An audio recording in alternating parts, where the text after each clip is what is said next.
नाज़रीन, सेवण जे अब्दुल्ला शाह इंस्टीट्यूट में दाख़िल रेलवे खाते जो मुलाज़िम ऐं मेहड़वासी मरीज़ फोत थी वियो आहे। तालके में 7 नवां केस बि ज़ाहिर थिया आहिनि।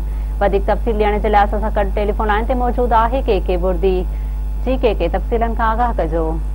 जी तो सैयद अब्दुल्ला शाह इंस्टीट्यूट में कोरोना वायरस सबब दाखिल मेहरवासी 50 साल जो शख्स गुलाम रसूल सोलंकी फोती है। फोती दिल के तकलीफ़ सबब सेवन इंस्टीट्यूट आयो। 3 ॾींहं अॻु संदस कोरोना टेस्ट कई हुई जेका पॉजिटिव आई। फोती रेलवे खाते में मुलाजिम पुण आहे।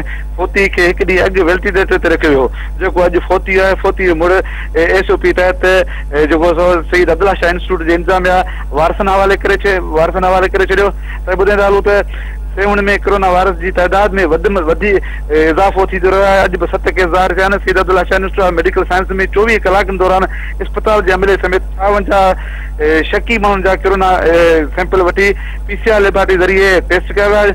52 माण्हुनि मां 7 ॼणनि जी कोरोना टेस्ट पॉजिटिव थी वई आहे, जॾहिं त 49 ॼणनि जी रिपोर्ट नेगेटिव आई आहे।